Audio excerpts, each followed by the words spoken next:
সকাল ৮টায় অ্যালার্ম ঘড়িটা বেজে উঠতেই ধড়ফড়িয়ে উঠে বসলাম।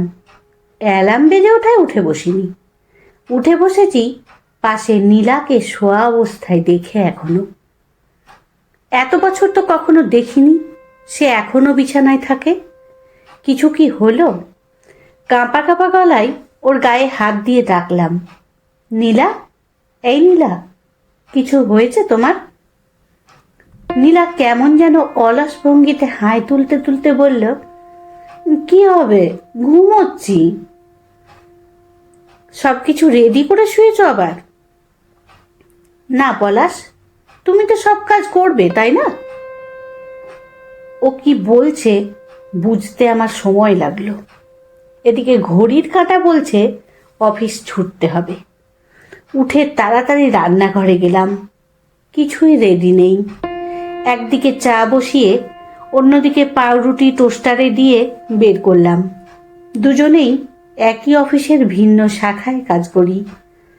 সেখান থেকেই পরিচয়, প্রেম, এরপর বিয়ে। আগে একাই থাকতাম, তাই সব মোটামুটি পারি। নীলা আসার পর তেমন কিছু করতে হয়নি কখনো। আমি চা নিয়ে আসতেই দেখলাম নীলা আয়েসের ভঙ্গিতে পেপার নিয়ে টেবিলে বসেছে, পেপার পড়ছে। আমি আবার রান্নাঘরে কিক্কনের খাবার বসালাম। ও ওঠেনি এখনো। দ্রুত গিয়ে ওকে তুললাম, রেডি হয়ে নিলাম। এসে দেখলাম নীলা স্নান করতে চলে গেল। চায়ের কাপ প্লেট ওখানেই রয়ে গেল। গুনগুনিয়ে গানও গাইছে। এদিকে দুধটা গেল পড়ে। কিক্কনের সামনে দুধ আর কর্ন রাখতেই ও আধঘুম কণ্ঠে বলে উঠল, মা কোথায়? মা কি শিখ? ছেলের এই কথায় আমার মনে পড়ল নীলা কেন এমন করছে। নীলা রোজকার নিয়ম এতদিন ঠিকই পালন করছিল। গত পরশুদিন কিক্কনকে নীলা প্লেটটা রান্নাঘরে গিয়ে ধুতে বলেছিল। নীলা তখন ল্যাপটপে বসেছিল, কিন্তু কিক্কন তা করল না। বলল, ছেলেরা কি এসব করে নাকি? এটা গার্লসদের কাজ। আমিও শুনলাম, খুব একটা পাত্তা দিলাম না। আমি খেলা দেখছিলাম, ইংল্যান্ডের সাথে পাকিস্তানের। নীলা অনেকক্ষণ চুপ করে বসেছিল। আমার কাছে এসে বলল, কিক্কন কি বলল শুনলে? কি বলল? ইস, গেল তো ক্যাচটা মিস হয়ে। রিমোটটা কেড়ে নিয়ে টিভিটা বন্ধ করে বলল, কিক্কন বলল এটা ওর কাজ না, কারণ ও ছেলে। কিন্তু এই ব্যাপারটা ওর মধ্যে আসলো কি করে বলো তো? দূর, ও তো বাচ্চা, ও কি বোঝে? না, ও মোটেও বাচ্চা না। এটা বলেছে কারণ ও যা দেখছে তাই শিখছে। তুমি বলো তো, ও কি কখনো দেখেছে তোমায় ঘর ঝাড় দিতে? আমি হাসলাম। হেসো না। কখনো দেখেছে ও আমি টিভি দেখছি আর তুমি রান্নাঘরে কাজ করছো? তো কি হয়েছে, আমি কি করতে পারি? পারো তুমি, প্রয়োজনে শিখাছো। তবে তোমার মনেও তো এক কথা, তাই না? তবে ছেলের মনে এই ধারণা তো বাড়তে দেওয়া যায় না। তো কি করতে বলছো বলো? এখন থেকে দুদিন তুমি সব কাজ করবে, দুদিন আমি। মানেটা কি? কিসের মানের? তুমিও মানো বটে, তবে শুধু মেয়েদের কাজ এটা নয়। এই বলে চলে যায় ও। আমার আর কিছু খেয়াল নেই।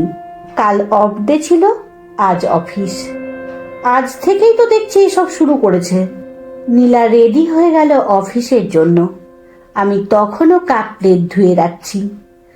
ভাত তখনও ওভেনে, তরকারি তখনও ফুটছে।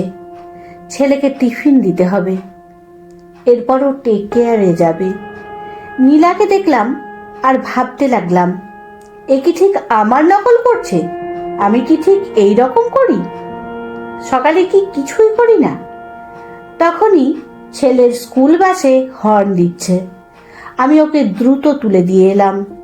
নীলাকে বললাম, রেডি করে নাও না টিফিনটা। নীলা বলল, না পারলে দিও না, ক্যান্টিনে গিয়ে খেয়ে নেব। নীলার এই কথায় রেগে উঠল। ওর দিকে এক দৃষ্টিতে তাকিয়ে আছি। ও বলল, কি হয়েছে? তুমিও তো এইভাবে বলো, যখন জলের বোতলটাতে জল নিতে বলি তখন এইভাবেই তো বলো। নীলা বের হয়ে গেল। আমি কোনো মতে টিফিনটা নিয়ে বের হয়ে গেলাম। নীলা ওর টিফিনটা নিল। সব এঁটো পড়েই রইল। সারা দিনে অফিস শেষে বাড়ি ফিরলাম। প্রতিদিন নীলা আগে ফেরে, আমি আড্ডা দিয়ে তবে ফিরি। তবে আজকে আড্ডায় কেউ ছিল না। বাড়ি আসার পথে কিক্কনকেও তুলে নিলাম, কারণ ওরা ফোন করেছিল। বাড়ি ফিরে ফ্রেশ হয়ে শুয়ে পড়ি কিছুক্ষণ। নীলা তখনও ফেরেনি। একটু পর কিক্কন এসে বলল ওর খিদে পেয়েছে। আমি ঘুম চোখে রান্নাঘরে গিয়ে দেখলাম সব এলোমেলো। সকালের এঁটো, সকালে তো আজ কাজের মেয়েটাও এলো না। কিক্কনকে কি খাবার দেব বুঝতে পারছি না। নীলাকে ফোন করলাম কিছু খাবার নিয়ে আসার জন্য। ও ততক্ষণে বাড়ি চলে এসেছে। এসেই বলল একটু কড়া করে চা দাও তো। এদিকে আমি বিরক্ত, আর সে বলে চা দাও। আমার মনে হচ্ছে নীলা একটু বেশিই করছে। আমি মোটেও এতটা কেয়ারলেসনেস নই। টেবিলে বসে ভাবছি আমি বাড়ি ফিরে কি কি করতাম। নীলাকে সেগুলো করতে বলবো। অনেকক্ষণ চিন্তা করে তেমন কিছুই পেলাম না। বাড়ি ফিরে ফ্রেশ হয়ে সোফায় শুয়ে টিভি দেখি, হালকা ঘুমিয়ে নিই, মাঝে একটু টিফিন করি, আর রাতের খাবার খেয়ে ঘুমিয়ে পড়ি। নীলাও অফিস থেকে এসে সবটা করে। হয়তো ও দেখেছে সবটা ওর মায়ের কাছ থেকে। মাও এমনটাই করতো যেমনটা আমি দেখছি। আমি কি কখনো দেখেছি বাড়ি ফিরে বাবা রান্না করছেন? না, আমিই তাই করছি। এটা নীলার কাজ, তাই হয়তো আমার ছেলেও মেনে নিয়েছে।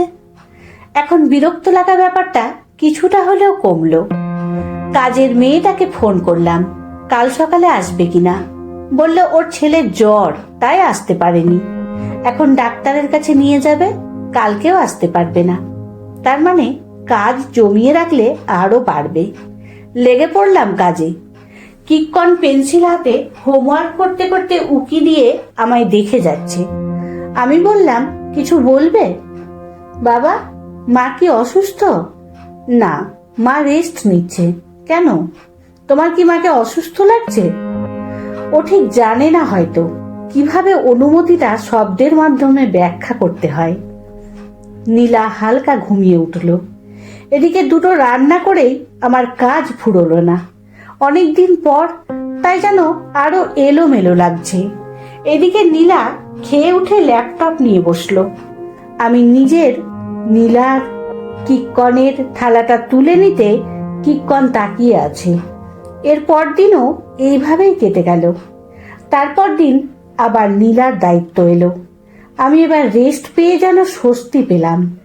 ঠিক এই রেস্টটাই তো নীলারও দরকার। তবে কিক্কন ঠিক বুঝে উঠতে পারছে না। দুদিনে আমি অনেকটা আমার ঘরটাকে বুঝেছি। এখন কি লাগবে না লাগবে নিজেই কিনে আনতে পারি অফিস শেষে। আগে নীলা লিস্ট দিলে তবে আনতাম, নইলে ও কেন লিস্ট দেয়নি সেই নিয়ে ওকে কথা শোনাতাম। সপ্তাহখানেক পর দুজনেই মোটামুটি স্থির হয়ে গেলাম। আমিও নীলার সাথে উঠে পড়ি। ও রান্নাঘরের দিকটা সামলালে আমি কিক্কনকে রেডি করে ফেলি। টেবিলে সব এনে নিজেরাই খাবার শুরু করি। নীলা কখন এসে দেবে তার জন্য ওয়েট করি না। নীলা রেডি হতে গেলে আমি টিফিনটা প্যাক করি। কাজের মেয়েটাকে তাড়া দিই কাজে আসার জন্য।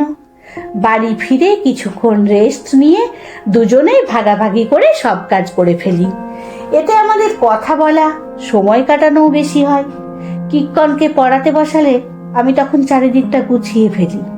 কিক্কন মাথা ঘুরিয়ে দেখে বারবার, তবে কিছু বলে না।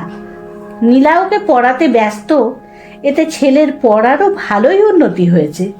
কিছুদিন পর আমরা খেয়াল করলাম কিক্কনকে এখন আর খেলনা ফেলে রাখার জন্য বকাবকি করতে হয় না, কিংবা টেবিলে বই এলোমেলো থাকার জন্য। খাবার পর নিজেই টেবিলটা পরিষ্কার করে প্লেটটাও ধুয়ে নেয়। নিজের পোশাক ঝুড়িতে এনে রাখে। আমি আর নীলা চুপি চুপি হাই ফাইভ লাগাই টেবিলের নিচে। আমাদের একটাই ছেলে, চাইলে সব করে দিতে পারি, তবে ওকে আত্মনির্ভরশীল করাটা জরুরি। এটা আমি সাহায্য না করলে নীলা একা হয়তো বুঝতো না, তবে দুজনের সাহায্যেই আমরা বাইরে থাকলেও ছেলে এখন নিজের কাজটা নিজেই করে নিতে পারে। একদিন দুজনেই জ্বরে পড়লাম একসাথে। আমার ছেলের বয়স তখন 15। কি সুন্দর সেবা করলো আমাদের। কোন জিনিসপত্র কোথায় আছে ছেলে সব জানে। ও জানে দায়িত্ব মেয়েদের একার না। ও শুধু ছেলে নয়, আমাদের সন্তান বটে। আমাকে খুব বেশি কিছু করতে হয়নি, শুধু নিজেকে যুক্ত করেছি সব কাজে। ছেলে বুঝেছে ঘরটা কারো একার হয় না, কাজও না। এখন ছেলের নিজের একটা সংসার হয়েছে। বৌমা আমাদের পুলিশ, তবে তাদের সংসারটাতে কোনো এলোমেলো নেই, নেই ঝামেলা বৌমার দায়িত্ব পালন নিয়ে, অভিযোগ নেই কাজ নিয়ে। কেমন যেন বসন্ত বিকেলে চুল উড়িয়ে নেওয়া স্নিগ্ধ বাতাসের মতো লাগে।